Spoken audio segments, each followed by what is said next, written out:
그 예루살렘으로 향하는 그 과정 가운데 주님께서 결단하시고 갈릴리에서 이 예루살렘 성으로 가는 그 과정 가운데 6개월간의 그 과정을 담은 19장 51절부터 9장 9장입니다. 9장 51절부터 19장까지의 그 말씀을 우리 차례차례 살펴보기를 소망합니다.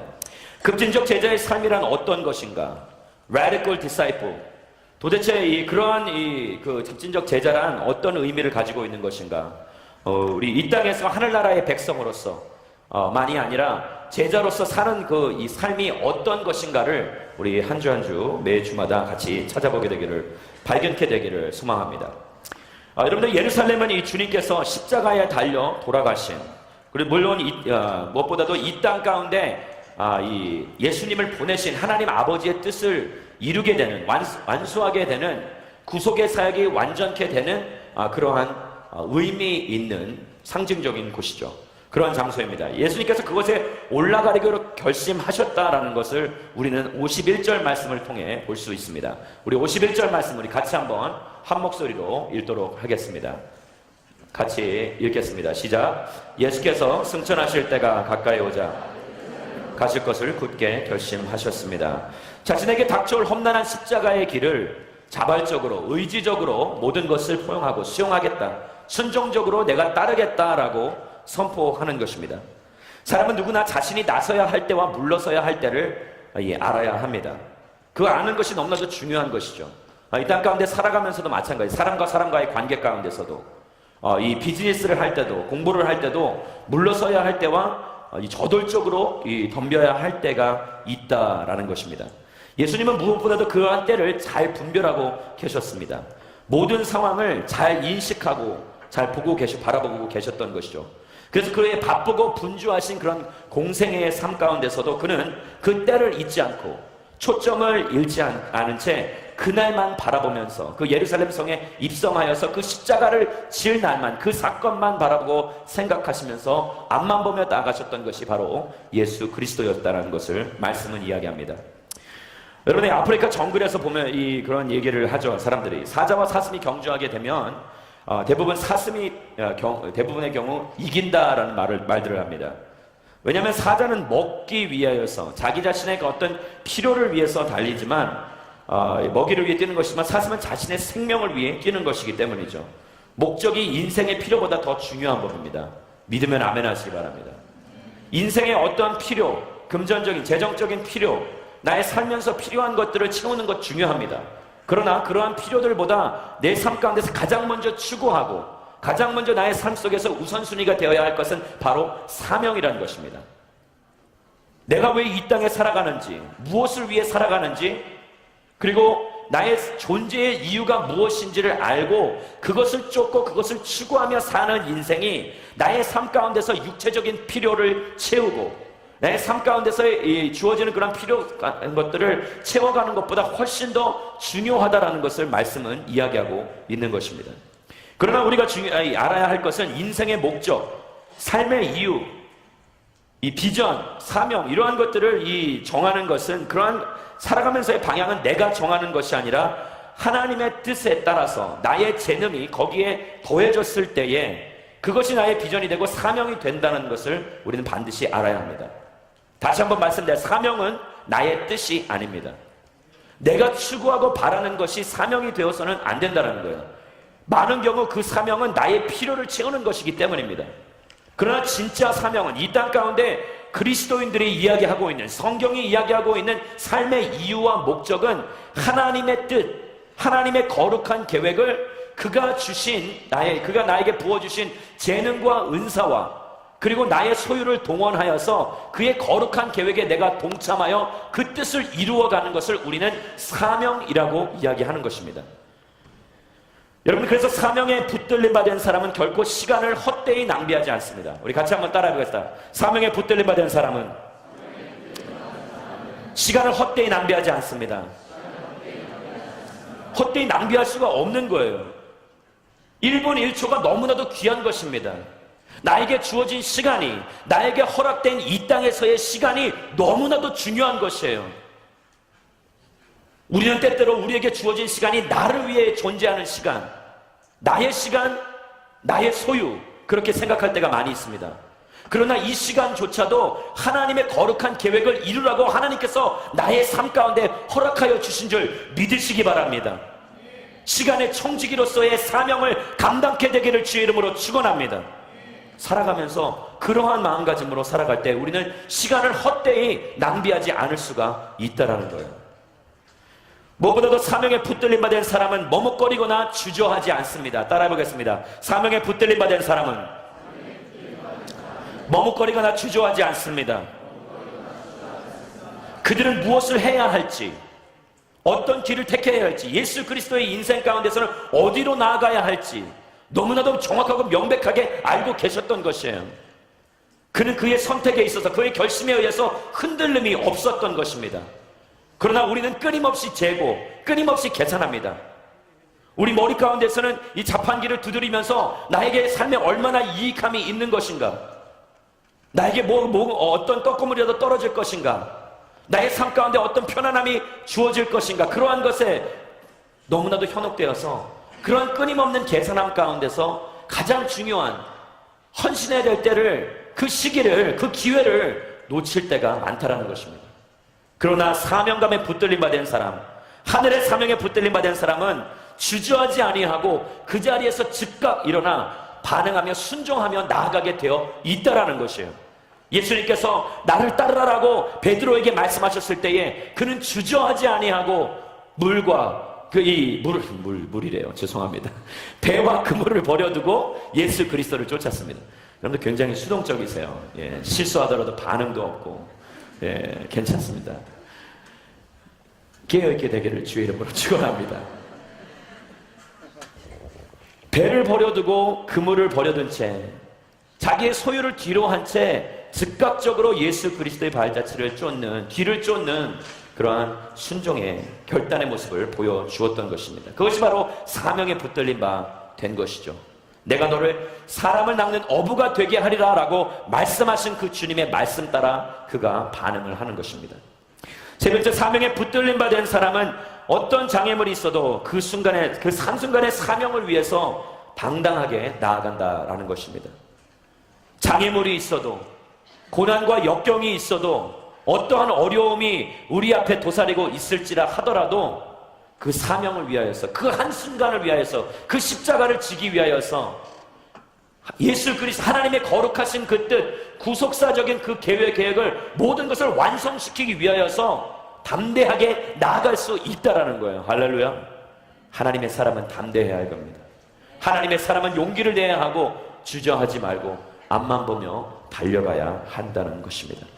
한순간의 사명을 위해서 사는 인생, 달리기 선수가, 이 100m 경주 선수가 4년 동안 열심히 준비하여서 올림픽에 나가서 그 출전하여서 그 경주를 달리기 위하여서 모든 인생을 거는 것처럼 한순간의 연주회를 위하여서 한 명의 이 연주자가 피나는 정말 노력과 긴 시간, 장시간 동안의 연습을 통하여서 그 한 연주회를 완성시키기 위하여서, 여러분들 우리의 삶은 그 사명의 순간을 위해서 달려가는 것이라는 거예요. 할렐루야. 에스더의 인생 가운데서도 마찬가지입니다. 그가 그 땅의 페르시아의 여왕이 될 때 그 한순간 이스라엘 백성들을 위해 자기 자신의 목숨을 아낌없이 내놓는 그 사명의 순간을 위하여서 그는 열심히 노력하고 현숙한 여인이 되기 위하여, 지혜로운 여인이 되기 위하여 갈고 닦았던 것이에요. 그 한순간을 위하여서 여러분들의 인생을 던질 준비가 되어 있습니까? 이 땅에 있는 자기 자신의 살아가면서 자기 자신의 필요를 채우기 위해서 내가 열심히 부단히 노력하는 것이 아니라 그 사명의 순간을 위해 달려가는 것이에요. 할렐루야. 오늘 그러한 과감한 결단을, 예수 그리스도와 마찬가지로 그 예루살렘 성에 내가 들어가기 위해서 주님은 뭐라고 말씀하십니까? 굳게 결심하셨다라고 말씀은 이야기하는 것과 같이 우리의 삶 가운데서도 오늘 이 순간 그 한 사명의 순간을 위하여서 굳게 결심하며 나아가게 되기를 주의 이름으로 축원합니다. 바울은 사도행전 20장 24절에 이렇게 이야기합니다. 같이 한번 말씀 보도록 하겠습니다. 사도행전 20장 24절 말씀입니다. 그러나 나는 내가 달려갈 길과 주 예수께서 내게 주신 사명 곧 하나님의 은혜의 복음을 증거하는 사명을 다 완성하기 위해서라면 내 생명을 조금도 귀한 것으로 여기지 않습니다. 자신의 삶을 통해서, 자기의 삶을 통해서 자기의 인생을 동원해서 그 하나님의 뜻을 이루기 위하여 달려가겠다고 고백하는 한 거룩한 전도자의 고백이 담겨져 있는 구절인 것입니다. 살아있다는 것은, 내 삶에 호흡이 있다라는 것은, 아직까지도 내가 이 땅 가운데서 살아가고 있다고, 존재하고 있다는 그 이유는 그 사명을 이루기 위함인 것을 그는 고백하고 있는 것입니다. 바로 이것이 주를 위해 살아가는, 하나님의 나라와 영광을 위해 살아가는 하나님 나라 백성, 천국 백성과 그리고 예수 그리스도를 쫓는 급진적 제자의 삶이라는 것을 깨닫게 되기를 주의 이름으로 축원합니다. 뭘 위해 사시는입니까? 무엇을 위해 이 땅 가운데 존재한다고 생각하십니까? 무엇을 위해 공부를 하시는 것이고, 무엇을 위해 열심히 일을 하시는 것이고, 무엇을 위해 먹고 마시고 하시는 것인지, 오늘 인생의 의미를 다시 한번, 목적을 발견케 되기를 소망합니다. 많은 사람들은 이 땅 가운데 살아가면서 이 땅의 것을 추구할 때가 너무나도 많습니다. 여러분들, 쓰나미가 몰려올 때 평지로 도망갔던 사람들은 그 쓰나미에 휩쓸려서 목숨을 잃게 되죠. 그러나 고지대로 도망간 사람들은 그들의 생명을, 그들의 목숨을 건지게 됩니다. 이 땅 가운데 살아가면서 세속적인 그 쓰나미가, 세상의 물이 우리를 엄습하고 우리를 향해 다가올 때에, 여러분들, 이 똑같은 레벨에서 똑같은 것을 추구하기 위해 사는 것이 아니라 더 높은 것을 추구하며 사시라는 것이에요.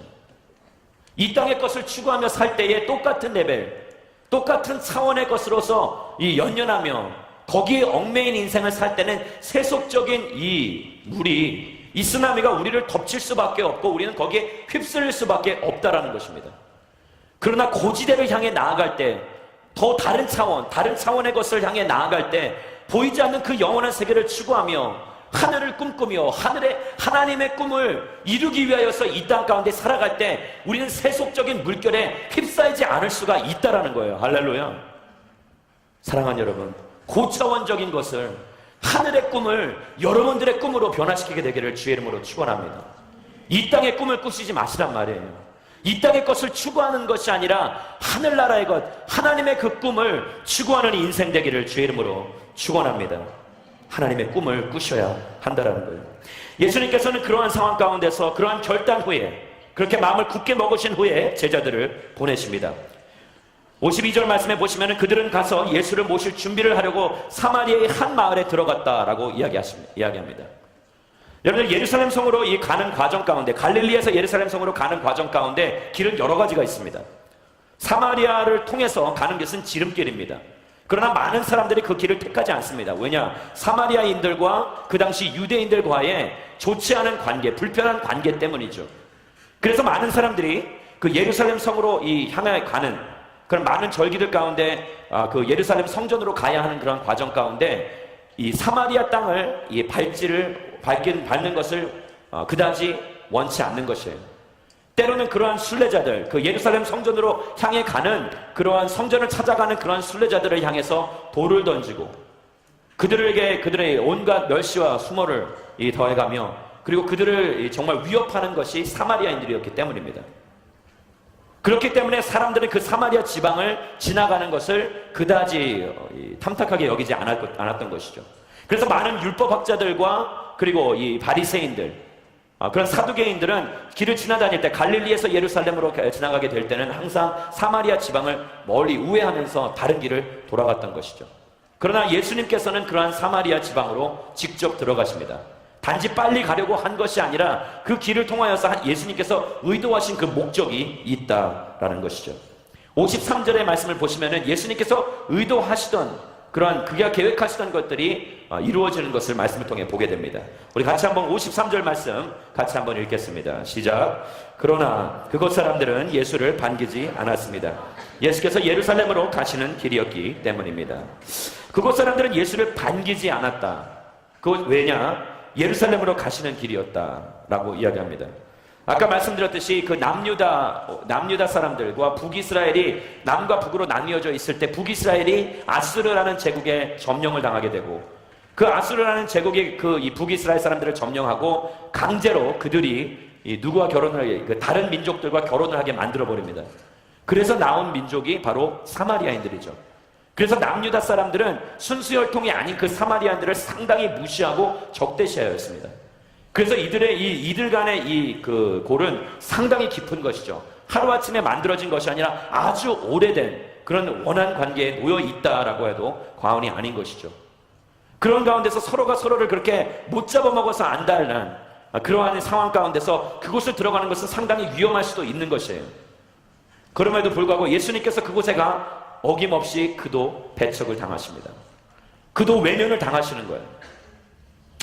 이 땅 가운데 우리는 살아가면서 그러한 모습을 종종 목격하게 됩니다. 하나님의 백성들이 하나님의 뜻에 따라 순종하며 나아갈 때 그 길에 항상 좋고 선한 일들만 일어나는 것이 아니라는 것이죠. 하나님의 축복만 늘 기다리는 것이 아니라 때로는 뜻하지 않은 그러한 이 어려움이 반드시 있을 수도 있다라는 것입니다. 안타까운 것은 이 사람들은 그렇게 내 마음에 들면 나의 친구요, 내 마음에 들지 않으면 적으로 간주해 버리는 그러한 성향을 가지고 살기 때문에 예수님께서 분명히 진리를 가지고 계시고 그의 말씀은 정확하고 명확한 것입니다. 그의 말씀은 정말 하나님의 뜻을 담아 이 땅에 이 당신의 사람들에게 전하는 생명력이 있는 그런 하나님의 말씀, 살아있는 말씀임에도 불구하고 그 진리를 그들은 외면한 채 받아들이지 않는 것이에요. 그 말씀이 옳고 틀리건 간에 그가 단지 예루살렘으로 향하는 그 이유 하나 때문에 그가 유대인이면서 사마리아인들과 적대시할 놓일 수밖에 없는 그러한 민족인 것을 인식하고 그들은 그냥 마음을 닫아버립니다. 어쩌면 그들 마음 가운데서 진실된 면이, 정직한 면이 사라졌다는 것을 말씀은 이야기하는 것이에요. 오늘날도 많은 사람들이 그냥 단지 예수 그리스도라는 이름이 싫어서 마음에 들지 않기 때문에 소위 소수의 그리스도인들 때문에 그 눈살을 찌푸리게 하는 그런 그리스도인들 때문에 교회를 다니는 사람들 때문에 그들은 교회에 대한 마음을 그리고 예수 그리스도에 대한 마음을 그렇게 완전히 닫아버린다는 거예요. 소수의 이 잘못된 그런 견해를 가지고 있는 교회를 다니는 사람들, 그들이 진짜 그리스도인지 아닌지는 저는 모르겠어요. 그러나 그러한 이 실수를 범하고 우를 범하고 실책을 범하는 그러한 사람들 때문에 많은 사람들이 그 예수 그리스도의 말씀이, 성경 말씀이 진짜인지 아닌지, 진리인지 아닌지, 생명의 말씀인지 아닌지를 분별해 그걸 듣고 싶어 하지 않아요. 그냥 그들은 내 마음에 들지 않기 때문에, 저 교회가 내 마음에 들지 않기 때문에, 저 사람들이, 저 무리들이, 교회 다니는 저 사람들이, 그리스도인이라고 이야기하고 있는, 칭하고 있는 그런 사람들이 마음에 들지 않기 때문에 완전히 마음을 닫아버리는 거예요. 사랑하는 여러분, 그것은 자기 자신에게 솔직하지 못한 것입니다. 자기 자신에게 정직하지 못한 것이라는 거예요. 혹시라도 여러분들의 마음 가운데 그러한 마음이 있다면 오늘 여러분들의 마음이 예수 그리스도의 진리 때문에 활짝 열리게 되기를 주의 이름으로 축원합니다. 어떤 특정한 사람들 때문에 그 단체를 무시하시고, 특정한 사람들 때문에 공동체에 대한 마음을 닫으시고, 특정한 사람들 때문에, 불의의 사람들 때문에 내 마음에 들지 않는다고 하여서 여러분들의 마음을 닫을 필요가 없다라는 거예요. 여러분들 감정에 휩싸이지 마시고 진리에 따라 움직이며 반응하는 여러분들이 되기를 주의 이름으로 축원합니다. 한국 사회는 팩트보다는 필링에, 감정에 더 치우치는 경향이 있습니다. 여러분들 제가 무슨 말 하는지 잘 아실 거예요. 이 땅 가운데 지금 이 한민족, 저희 나라와 민족이 겪는 어려움 이미 한 달이 넘었어요. 한 달이 넘은 가운데 지난 4월 달에 고난주간 가운데 있었던 그런 세월의 사건들, 그런 여러 가지 정말 경악을 금치 못하는 그런 사건들이 일어남에 따라서 많은 사람들이 분개하는 것이죠. 감정을 컨트롤하지 못하고 막 다 쏟아내고, 그러나 때로는 그러한 감정에 의해서 휘둘리는 것이 아니라 진리를, 때로는 팩트를, 사실을 보고 진실을 바라볼 수 있는 그러한 눈이 열려야 한다는 것입니다. 감정에 휘둘리는 사람은 반드시 후회하게 되어 있습니다. 감정에 휘둘리게 되고 감정이 전부인 것 마냥 감정에 의해서 나의 삶이 좌우된다면은 여러분들 큰 실수를 언젠가는 범할 수밖에 없다라는 것이에요. 여러분, 그 대표적인 케이스가 무엇인지 아십니까? 사마리아인들도 마찬가지예요. 사마리아인들이 그렇게 감정에 휩쓰여서 진리를 왜곡한 채, 진리를 외면한 채 마음을 닫고 살아왔다면 제자들도 똑같았던 거예요. 같이 한번 말씀을 보시겠습니다. 54절 말씀 같이 한번 읽겠습니다. 시작. 제자인 54절 말씀 띄워주십시오. 괜찮습니다. 같이 한번 준비되신 분들은, 여러분들 성경 있으신 분들은 같이 한번 읽겠습니다. 제자인 야고보와 요한이 이것을 보고 주여 우리가 하늘에서 불을 불러 이 사람들을 멸망시켜 달라고 할까요? 라고 물었습니다. 여러분, 너무나도 중요한 부분이 예수님의 제자들이 야고보와 요한이 우리의 아들이라고 불리는 사람들이에요. 정말 성질 더럽죠. 저 말도 안 되는 인간들, 주님 불을 내려 주시옵소서. 이들을 태워서 완전히 소멸시켜버릴까요? 끝내버릴까요? 마치 그 불이 자기네 것 마냥, 자기들이 원하면 그냥 불이 막 떨어지는 것 같이 착각을 하고 있는 거예요. 예수 그리스도가 자기 주머니에 있는 어떤 그 이 소원 들어주는 그러한 사람으로 착각하는 거예요. 주님 어떻게 할까요? 이 불로 쓸어버릴까요? 자기는 힘도 없으면서. 저는 중요한 것입니다. 이들 또한 감정에 휘둘리는 것이에요. 사실을 바라보지 못하고 사마리아인들이 왜 유대인들을 싫어할 수밖에 없는지, 왜 그들에게 깊은 원한관계에 놓일 수밖에 없는지, 누가 먼저 사마리아인들을 멸시하고 적대시하였는지 그들은 그것을 인식하지 못해 그 사실을 외면한 채 감정에 휩싸인 거예요. 나를 거부해? 우리를 지금 외면하겠다라는 거야? 나를 홀대할 수 있어? 거기에 분노하는 것입니다. 여러분, 이 땅에 사는 우리들은 때때로 하나님의 복음에 따라 하나님의 사랑을 가지고 이 땅 가운데 빛과 소금으로 살아간다고 이야기하지만 우리는 때로는 너무 우리 감정에 치우쳐서 감정에 휩싸여서 살 때가 너무나도 많다라는 거예요. 그래서 우리는 때로는 이 사실, 이 팩트에, 이 truth에, 이 변하지 않는 진리에 정말 입각한 것이 아니라 감정에 휩싸여서 누군가 나를 외면하고 누군가 나에게 함부로 대하고 누군가 나를 업신여기거나 나를 홀대할 때 우리는 이 야고보와 요한과 똑같아요. 불같은 분노를 감추지 못하고 내 자신의 감정을 추스리지 못한 채 모든 분노를 거기에다 다 쏟아 붓는 거예요. 제 자신도 마찬가지예요. 목사라고 이야기하면서 운전을 할 때는 사나운 사자로 변하는 거예요. 운전대 뒤에 서 있으면 정말 이 분노의 질주, furious driving, 난리가 나는 거예요. 저런 몰상식한 인간들이 있나 막 분노하는 거예요. 하나님은 뭐 하시는 거예요? 저런 인간들 안 데려가고. 분노하는 거예요. 분노하는 거예요. 난리가 나는 것입니다. 저희 와이프도 굉장히 조숙하고 현명한 여인이에요. 오늘 이 자리에 없기 때문에 제가 얘기하는 거예요. 그리고 이게 방송으로 나가는 저희 와이프는 몰라요. 이거 갖다가 저를 협박하시는 분들이 있으면. 그러나 운전대에 서면 난리가 나는 거예요. 저보다 더한 막 그런 이 과격한 모습을, Whoa, wife, take it easy. 제발, wow. 막 무서워서. 그래서 저는 잠을 자요. 저희 와이프가 운전할 때 저는 자겠습니다. 눈을 감고. 너무 막 과하게 막 움직이는 거예요.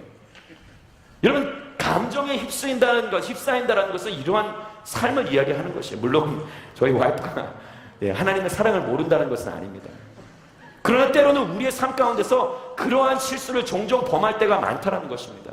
이 하나님을 믿는다고, 내가 예수 그리스도의 사랑을 안다고, 그 사랑 안에 따라서 움직인다고 이야기하고 있지만 정작 우리의 인생은 진리에 붙들림 받은 인생이 아니라 나의 감정, 나의 체면을 깎아먹는 일들이 일어나면, 나를 무시하는 일들이 일어나면 거기에 대해서 우리는 분을 참지 못하고 모든 진노를 거룩한 진노라고 포장하면서 다른 사람에게 쏟아붓는 그런 경향이 있다는 것이에요. 사랑하는 여러분, 감정에 휩싸이지 아니하게 되기를 주의 이름으로 축원합니다. 감정이 아닌 진리에 입각하여 살게 되기를 주의 이름으로 축원합니다. 이것이 바로 진정한 이 땅 가운데 사명자의 인생이라는 거예요. 사명자는 사사로운 감정에 연연하지 않습니다. 사명자들은 무엇에 입각하여 살아가느냐? 진리에 입각하여 살아가는 거예요. 이것이 하나님의 뜻인가 아닌가? 이것이 하나님의 명령인가 아닌가? 그래서 디모데후서 2장에는 이렇게 합니다. 우리는 군사와 같다라는 사도 바울은 그런 군사와 같다라는 것을 자주 표현하곤 하죠. 군사는 사사로운 자기 일에 얽매이지 않는다라는 것이에요. 오직 앞만 보며 달려간다라는 것이에요. 할렐루야. 거룩한 사명자가 되기를 주의 이름으로 축원합니다. 여러분들, 이 외면함을 못 참는 것, 다른 사람들이 거부하는 모습을 참지 못합니까? 저도 종종 그래요. 그러나 다른 사람들이 이 거부하는 모습을, 거절당하고 외면을 당할 때 우리는 속상해하고 분노를 참지 못하는데, 여러분, 그렇게 되면 정작 자기 자신의 인생, 살아가야 할 인생, 사명자의 인생을 제대로 살 수가 없다라는 것이죠. 많은 사람들이 미인을 얻지 못하는 이유, 제가 생각해 봤어요. 저희 와이프는 미인입니다. 병 주고 약 주고 다 해요. 성질 더럽다고 얘기하고. 그런데 제가 봐도 섹시해요. 지금 40이 넘었지만. 그런데 이런 얘기 해도 되나 모르겠어요. 목사가. 그래도 내 부인을 얘기하는 거지 다른 사람 얘기하는 거 아니잖아요. 할렐루야. 다른 사람은 저랑 별로 상관이 없어요. 뭐 섹시하든 안 하든 그 저랑 무슨 상관이에요. 그러나 저희 부인이 저희 눈에 좋아 보이는 거예요. 그런데 마찬가지 미인을 얻을 때 많은 사람들은 내가 외면을 당하면 어떨까, 거절을 당하면 어떨까. 저희 청년부 시절 때에 저희 와이프를 마음에 들어하는 청년들이 많이 있었어요. 흑심을 품은 나쁜 형제들, 저의 원수들, 경쟁자들. 그러나 여러분, 미인을 얻는 것은 용기 있는 자. 네, 할렐루야. 외면을 당해도 그런 거 필요 없어요. 거절 당해도 그냥 여러분, 그렇다고 해서 아무데나 들이대지 마십시오. 껄떡대는 인간들은 사라지게 될지어다. 아멘 하시는 분들이 여기 있어요. 여러분, 그러나 결국 제가 외면을 당하고 거절을 당하고 그랬지만 결국엔 결혼한 거예요. 스타벅스 파킹장에서 제가 저희 와이프의 차를 가로막고 바닥에 누웠어요. 게다가 비 오는 날이었어요. 할렐루야. 용기 있는 자가 미인을 얻게 되어 있어요. 여러분, 거절당하는 거나 외면당하는 것을 두려워한다면 이 땅 가운데 하나님의 뜻을 이룰 수가 없습니다. 물론 웃자고 제가 이야기하는 것이죠. 여러분, 너무 이것을 여러분들 남녀관계에서만 이렇게 좁게 바라보지 않게 되기를 소망합니다. 감정에 치우치지 마시란 말이에요. 하나님의 진리에 입각해서 사시란 말이에요. 무엇이 옳고 그른 것인가, 이 길이 옳다면 내가 설사 거절을 당할지라 하더라도, 내가 외면을 당할지라 하더라도 이 길이 옳은 길이라면, 이 길이 하나님께서 점지해 주시고 택하신 길이 확실하다면은 그 길을 위하여서, 그 계획을 이루기 위하여서 전력 질주하고 뒤를 돌아보지 아니하고 다른 어떤 것도 생각지 아니하고 오직 그것만 바라보며 나아가게 되기를 주의 이름으로 축원합니다. 사명자가 되시기를 바랍니다. 옆에 있는 분들과 인사하겠습니다. 진정한 사명자가 되십시오. 거절당함으로 인해 상처받지 마십시오. 한번 외치겠습니다. 거절당함으로 인해 상처받지 마십시오. 할렐루야. 눈에 보이는 것이 전부가 아니라는 것이에요. 그러면서 주님께서는 다른 마을로 가십니다. 56절을 보시면 다른 마을로 이제 향하죠. 그러면서 이 세 부류의 종류의 사람들을 만나게 되십니다. 그러면서 진정한 제자도의 radical disciple, 참된 제자도가 무엇인가를 이 말씀들을 통해서 이야기하고 있습니다. 57절 말씀 같이 한번 읽겠습니다. 시작. 그들이 길을 가고 있는데 한 사람이 예수께 말했습니다. 선생님이 가시는 곳이라면 어디든 따라가겠습니다. 우리 같이 한번 따라하겠습니다. 주님이 가시는 곳이라면 어디든 따라가겠습니다. 여러분들, 그것이 여러분들의 신앙의 고백이 되기를 주의 이름으로 축원합니다. 여러분, 신앙 고백이 되어야 돼요. 주님이 말씀하시면 내가 따라가겠다고 담대하게 선포할 수 있어야 한다라는 것입니다. 여러분이 그런 대단한 각오가 있고 열정도 있어 보이는 것 같아요. 헌신도가 상당히 높은 것 같습니다. 이야. 그런데 중요한 것입니다. 중요한 부분은 선생님이라고 이야기하는 거예요. 그가 예수님을 뭐라고 호칭합니까? 레바이, 랍비어, 선생님이요. 그냥 이 땅의 수많은 선생님들, 그렇죠, 훌륭한 이 영적 원리를 가르쳐 줄 수 있는, 도덕적으로 윤리적으로 남들보다 월등한 위치에 있는 그러한 사람들, 존경을 받을 만한 그러한 사람, 단지 그런 이 땅에 있는 성인 군자, 어떤 위대한 사람으로서만 간주하였던 것이에요. 그러면서 그는 뭐라고 이야기합니까? 내가 선생님이 가시는 것이라면 따라가겠다라고 이야기하는 것이에요. 여러분, 그의 이 선포는, 그의 고백은 한 면만 보고 있는 것이에요. 선생님을 따라가면 무언가 이루어질 것 같아요. 선생님을 따라가면 이 땅 가운데서 어떤 영광, 어떤 이 휘황찬란한 그 보좌 위에 앉는 그러한 것을 생각한 것이죠. 물론 맞습니다. 하나님의 나라의 끝자락에는 영광이, 하늘나라의 영광, 거룩한 면류관이 기다리고 있습니다. 믿으면 아멘 하시기 바랍니다. 그런데 십자가 이 마지막에는 그 면류관만 있는 것이 아니라 여러분들 반드시 기억해야 돼요. 우리 저번 주에 있었던 말씀 가운데 누구든지 나를 따르려거든 자기 자신을 부인하고 십자가를 지고 나를 따르라. 십자가에는 분명한 부활의 영광이 있지만 부활의 영광이 있기까지는 고난과 역경이 반드시 뒤따르게 되어 있다라는 것이에요. 그가 지금 간구하고 있는 것은, 지금 이 사람이 간구하고 있는 것은 영광만 보고 있는 것이지 그 영광을 이루기 위한 그 과정은 보고 있지 못한다라는 것이에요. 그래서 예수님께서는 그것을 꼬집어서 이렇게 이야기하십니다. 이렇게 답하시죠. 58절 말씀을 같이 한번 읽겠습니다. 시작. 예수께서 대답하셨습니다. 여우도 굴이 있고 인자는 머리 돌 곳조차 없구나. 주님께서는 분명히 이 땅 가운데 분명히 그 십자가를 지면서 자기 자신을 부인하면서 예수 그리스도의 발자취를 쫓는 인생은 분명히 반드시 어려움이, 역경과 고난이 뒤따를 수밖에 없다라고 말씀하시는 거예요. 그러나 그 뒤에는 물론 부활의 영광, 현세에서 맛보지 못할 앞으로의 그 받을 그 미래의 영광이 기다리고 있다라고 말씀하고 계시지만, 그러나 그것을 얻기 위하여서는 필수 과정이 반드시 뒤따라야 한다는 것을 너는 알라라고 주님은 말씀하고 계신 것입니다. 이 땅 가운데서 우리는 많은 경우 예수 그리스도를 믿으면, 예수 그리스도를 믿고 추구하고 따를 때면 우리의 삶 가운데서 길이 열리고 활짝 펴고 인생의 놀라운 열매가 맺힐 거라고 생각합니다. 물론 어느 정도 맞습니다. 하나님께서 이 땅 가운데 당신의 계획을 여러분들 삶 가운데서 이루시기 위하여 때로는 물질을 허락하실 수도 있습니다. 할렐루야. 네, 뭐 이런 건 좀 아멘 하지 않으셔도 되나요? 모르겠어요. 때로는 물질을, 때로는 하나님께서 명예를, 때로는 하나님께서 권력을, 하나님께서 이 땅 가운데 살아가면서 하나님의 뜻을 이루기 위하여서 당신의 사람들을 높게 세우실 때로도 있다라는 거예요. 그러나 그렇지 아니할 때도 있다라는 것을 반드시 아셔야만 합니다. 하나님께서 하나님의 뜻을 이루기 위해서 높은 자리에, 고지대에 있는 사람들, 이 땅 가운데 부귀와 명예를 쌓고 그리고 축적하고 그리고 이 물질이 있는 사람들, 힘이 있는 사람들, 권력이 있는 사람들, 강한 사람들만 사용하시는 것이 아니라는 것이에요. 하나님께서는 이 땅 가운데 살아가면서 때로는 약한 사람들, 볼품없는 사람들, 이 땅에 있는 어떤 측정기로서 기준으로 놓고 보았을 때 별 볼 일 없는 사람들도 하나님께서 사용하신다라는 거예요. 제가 어렸을 때 저희 부모님께서, 저희 어머님이 꾸역꾸역 밥만, 죄송합니다. 처먹는다는 얘기를 할 뻔했어요. 꾸역꾸역 밥만 먹는 저를 바라보면서 검은 식충이라고 말씀하셨어요.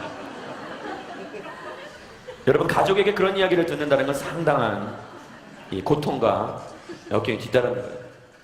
여러분, 근데 그러할 정도로 저는 인생을 막 살았어요. 젊었을 때 인생을 막 살았어요. 왜 이렇게 살아야 되는 것인가? 왜 내가 부모님 때문에 이런 가정에서 태어나서 왜 이렇게 고생하며 살아야 되는 것인가? 사회에 대한 엄청난 불만을 가지고 있었고, 저는 이 건드리면 언제 터질지 모르는 그런 활화산, 막 터지면 이 모든 걸 다 쏟아부는, 제 와이프가 저와 교제하기 전에 저를 멀리서 한번 바라보고 저에게 정말 하긋된 적이 있어요. 정말 이 분노가 장난 아니에요. 저는 폭발할 때 앞뒤를 가리지 않고 폭발했던 적이 있었어요. 그런 예수님을 믿기 전에. 교회를 다니고는 있었지만 예수님을 인격적으로 만나기 이전에 제 자신은 인간 말종이었어요. 눈에 도끼가 있었다고 이야기합니다. 그런 보잘것없는 인생을 하나님께서 붙잡아 주시고 지금 이 앞에 서서 그 하나님의 사랑을 노래하며 찬양하며 여러분들에게 그 복음의 진리를 선포할 수 있는 그러한 자리로 인도해 주신 거예요. 이건 하나님이 전적으로 개입하신 것입니다.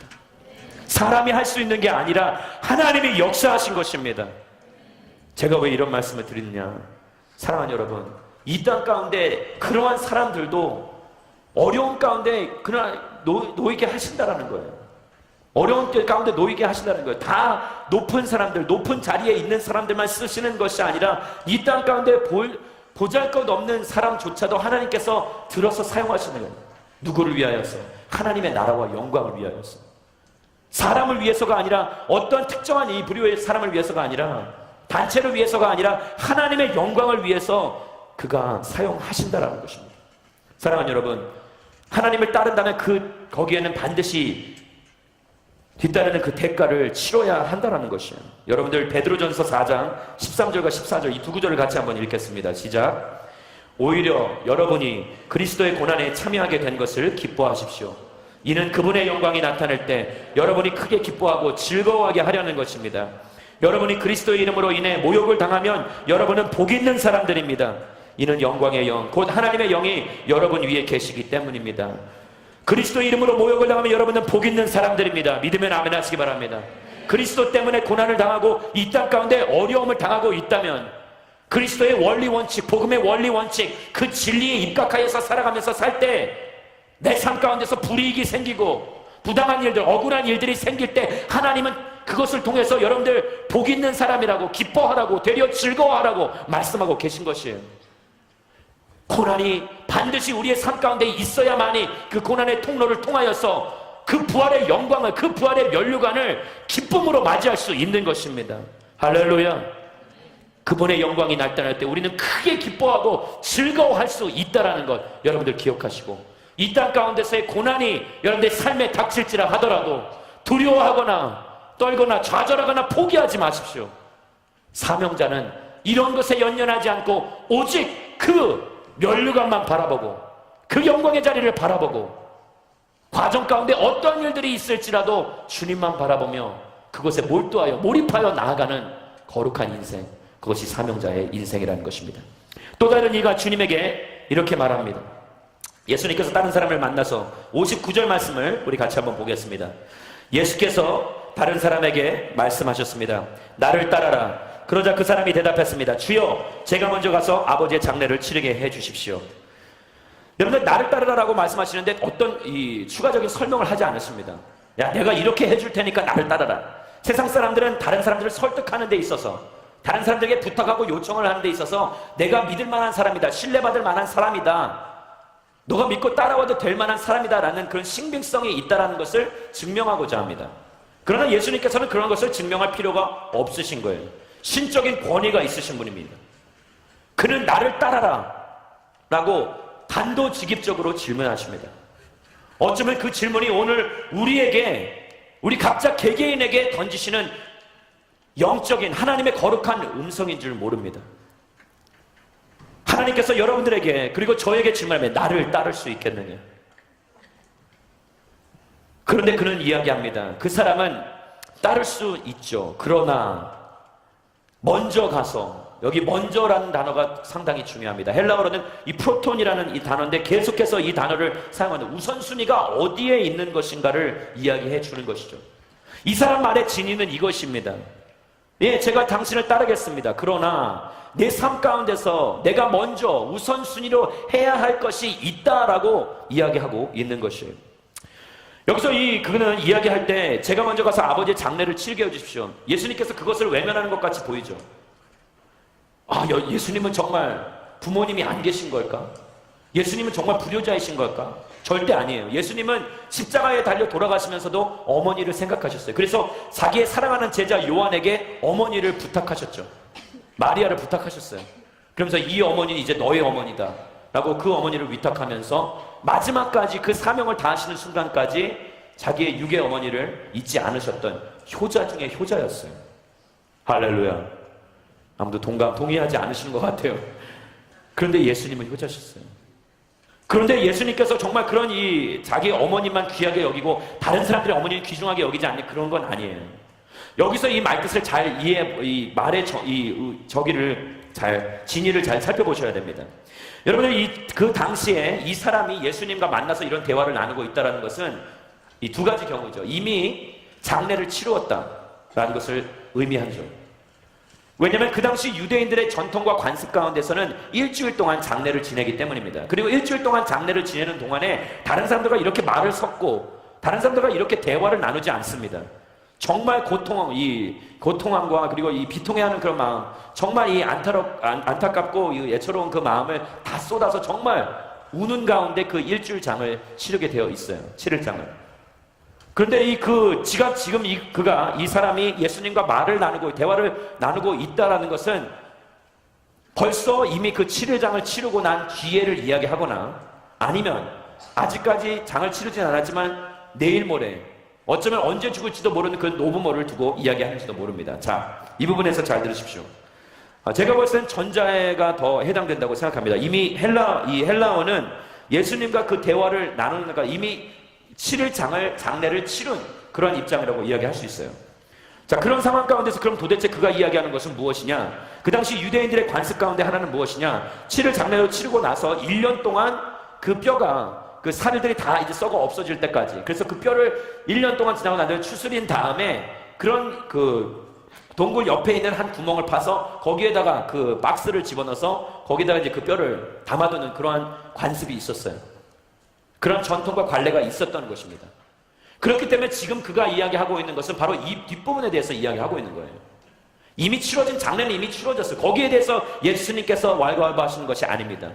예수님께서는 무엇을 이야기하고 있냐? 네가 그 전통과 관습을 따를 필요가 없다라는 것이에요. 유대인들이 세웠던 그 전통, 유대인들이 세웠던 그 율법 아래, 그 율법이 나를 따르는 것보다, 하나님의 나라를 이 우선순위하는 것보다 더 우선순위가 될 수 없다라는 것, 더 중요시 여겨질 수가 없다라고 말씀하시는 것입니다. 예수님께서 그의 답에, 그의 그 질문에, 그의 말에 이렇게 답하십니다. 60절 말씀, 누가복음 9장 60절 말씀을 우리 같이 한번 읽겠습니다. 시작. 예수께서 그에게 말씀하셨습니다. 죽은 사람들에게 죽은 자를 묻게 하고 너는 가서 하나님 나라를 전파하여라. 하나님 나라를 먼저 전파하여라 라고 말씀하십니다. 우리 같이 한번 따라해보겠습니다. 하나님 나라를 먼저 전파하여라. 죽은 사람들에게 죽은 자를 묻게 하고라고 이야기합니다. 재밌는 부분이에요. 다른 사람들을 죽은 자라고, 이미 죽은 사람들이 죽은 자를 테이크케어를 하게 하라. 죽은 자들이 죽은 자들을 돌보게 하라 라고 말씀하십니다. 왜 이렇게 말씀하셨을까요? 자, 에베소서 2장 1절부터 3절까지의 말씀을 같이 한번 보겠습니다.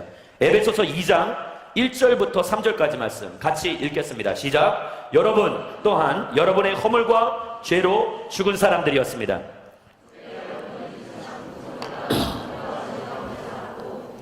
권세 잡은 자, 곧 지금 불순종하는 아들들 가운데 활동하고 있는 영을 따라 살았습니다. 그때는 우리도 다 그들 가운데 속해 육체와 마음이 원하는 것들을 행하며 육체의 욕망대로 살았습니다. 그래서 우리도 그들과 마찬가지로 태어날 때부터 진노의 자녀들이었습니다. 허물과 죄로 죽은 사람들, 지금 예수님께서 죽은 사람들이라고 이게 표현하는 사람들, 자신의 욕망 따라 사는 사람들을 이야기하는 것이에요. 전통과 율례를 따르는 사람들, 규례를 따르는 사람들은 자기 자신의 욕망, 왜? 자기 체면이죠. 어떻게 보면 자기 자신의 유익함을 위하여서, 자기 자신의 유익함을 위하여서 하는 것입니다. 거칠어지고 형식적인 것에 대해서 주님은 말씀하고 있는 것입니다. 그런 세상 사람들, 자기 자신의 욕망대로 마음이 이끄는 대로 사는 사람들이, 그러한 사람들이 서로를 돌보게 하라라고 말씀하시는 거예요. 주님께서는 이 땅에서의 우선순위를 이야기하고 계신 것입니다. 가라 가지 마라의 차원의 문제가 아니라는 것이에요. 너희에겐 무엇이 가장 중요한 것이냐라고 질문하고 계신 것입니다. 보이지 않는 영적 세계를 위해 살라라고 주님은 말씀하시는 거예요. 하나님의 나라를 확장하는 것이 우리 삶의 우선순위가 되기를 주의 이름으로 축원합니다. 우리는 이 땅 가운데 살아가면서 생기 없이 살아갑니다. 힘이 없이 살면서 사는 것이 아니에요. 죽은 자 같이 사는 것입니다. 영적 일에는 전혀 무관심한 채 육적인 일에, 그러한 일에만 관심을 두고 모든 이 시선을 거기에다 고정시킨 채 살아간다라는 것이에요. 주님은 결코 육적인 일을 무시하라고 말씀하시는 것이 아닙니다. 너희들은 산속에 가서 따로 살아라, 그렇게 이야기하시는 것이 아니에요. 예수님께서는 그래서 우리에게 이렇게 말씀하시죠. 너희들은 세상의 빛과 소금이 되라 말씀하십니다. 세상의 빛과 소금이 되라는 건 세상 가운데 가서 살아라, 그들과 어울려 살아라. 그러나 그들과 함께 어울려서 살지만 너의 우선순위, 즉 너의 사명은 육적인 것을 추구하는 데 사는 것이 아니라, 너의 필요에 따라 사는 것이 아니라, 욕심대로 사는 것이 아니라 바로 하나님의 뜻에 따라 살아야 한다라고, 영원한 것에 목숨을 건 채 살아야 한다고 주님께서는 말씀하고 계신 것입니다. 심지 없는 촛불은 불을 밝힐 수가 없듯이 영적인 것의 중요성을 잊고 사는 그리스도인들은 이 땅 가운데서 빛을 발하며 살 수가 없다라는 것이에요. 육체의 욕망대로 살아가면서 영적인 것을 추구할 수가 없습니다. 한 사람이 두 마음을 품을 수가 없는 것이에요. 그렇기 때문에 주님은 말씀하고 계신 것입니다. 우선순위를 두어라 라고 말씀하고 계신 것이에요. 세상에 매이고 그것을 뒤쫓아가게 되다 보면 반드시 지게 되어 있는 것이에요. 제가 아는 이 한 젊은 청년이 하나 있었어요. 제가 이 전도사 시절 때 만났던 청년, 정말 헌신되고 하나님을 사랑했던 그 사람. 정말 이 부흥회 때만 되면 정말 헌신되게 기도하며, 그러면서 어느 날 저를 찾아와서 이야기하는 거예요. 전도사님, 그때는 제가 전도사였어요. 전도사님, 제가 하나님의 음성을 들었어요. 그리고 저는 이제 제 인생을 하나님 앞에 드리기로 헌신하였습니다. 장래가 정말 밝은 그런 청년이었어요. 미래가 밝은 청년이었고, 정말 이 청년은 훌륭하게 사람이 될 것이다라는 것을 그 어느 누구도 의심치 않았던 정말 멋있는 사람이었어요. 그런데 이제 그가 이 선교사를 가겠다, 저는 너무 기쁘고 즐거운 마음으로 축복해주고 안수하면서 정말 잘 되실 것입니다, 형제님. 기쁨으로 제가 축복해 주었어요. 그런데 이제 시간이 지나고 나면서 제가 그곳에서 오랫동안 사역을 하다가 이제 그 교회를 이제 떠나고 다른 곳으로 사역을 하게 될 때에, 그때 이제 그 형제를 만나서, 형제님, 근데 지금 어떻게 되고 계십니까? 잘 준비하고 계십니까? 그랬더니 그 형제가 이렇게 이야기하더라고요. 직장을 이제 잘 다니고 있으면서 아직 제가 학자금을 갚지 못해서 이 학자금을 갚고 제가 선교 나갈 겁니다. 그래요, 형제님. 잘하실 수 있을 겁니다. 그러고 나서 이 몇 년 뒤에 제가 그 형제를 우연찮게 그 SNS를 통해서 연락이 돼서 이야기하게 됐어요. 형제님, 지금쯤이면 선교지에 가서 정말 열심히 선교하고 계시겠죠? 그때 이제 제가 목사에게, 목사님, 제가 이제는 그 학자금은 다 갚았는데 선교지에 가면 유혹이 많을 것 같아서 결혼을 하고 가야 될 것 같아요. 그래요, 훌륭한 생각입니다. 그때까지만 해도 저는 순진했어요. 그래서 할렐루야, 결혼 빨리 하십시오, 좋은 자매 제가 소개시켜드리고, 심지어는 제가 그런 이야기까지 했었어요. 시간이 지나고 난 뒤에 그를 찾아서 또 이야기하는데 결혼을 했어요. 할렐루야, 아이를 낳았어요. 이야, 이제는 형제님 어느 곳으로 가시나요? 어느 선교지로 가시는 건가요? 목사님, 저희 아이가 너무 어려서 아이의 교육이 정말 그 감당하기 어려운 곳에 가게 될까봐 저희가 아이가 어느 정도 크고 난 뒤에, 어느 정도 안정적으로 이 모든 것이 좀 갖추어진 뒤에 그때 떠나도록 하겠습니다. 제가 알았어요. 그때는 알았어요. 주님 다시 오기 전에 이 친구는 못 나간다. 죽었다 깨나도 이 친구는 주님 다시 오기 전에, 주님 구름 타고 오시기 전에 그는 계속해서 핑계를 대고 선교지에 못 나갈 거예요. 그리고 실질적으로 제가 이 설교를 준비하면서 갑자기 그 형제가 생각이 나서 알아봤더니 아직도 선교지 안 나갔어요. 그래도 이 설교를 듣고 있다면 저는 포기할지 몰라도 하나님은 포기하지 않고 계십니다. 한번 내뱉으시면 반드시 거기에 책임지세요. 저는 너무 답답합니다. 우리는 이 땅 가운데 살아가면서 하나님의 나라를 위해서 살겠다, 복음을 위해서 살겠다, 내 이 한 목숨 던지겠다라고 이야기합니다. 그러나 거기에는 부수적인 조건들이 따르는 거예요. 자꾸 첨가됩니다. 하나님, 내가 이것만 이루고, 결혼도 안 했잖아요. 저 결혼 안 해도 괜찮아요. 선교지에 가서 만나면 되면 현지의 자매들을 만날 수 있는 거예요. 아프리카에 가면은 아프리카 자매들을 만날 수 있는 것이고, 마사이 부족을 만날 수 있는 거고. 할렐루야. 저와 함께 탄자니아에 가시는 분들 기쁨으로 고대하세요. 거기 훌륭한 자매님들 많이 있어요. 할렐루야. 아무도 기뻐하지 않으시네요. 여러분, 제가 왜 이런 말씀을 드리느냐, 너무 우리는 영적일 때는 한없이 영적입니다.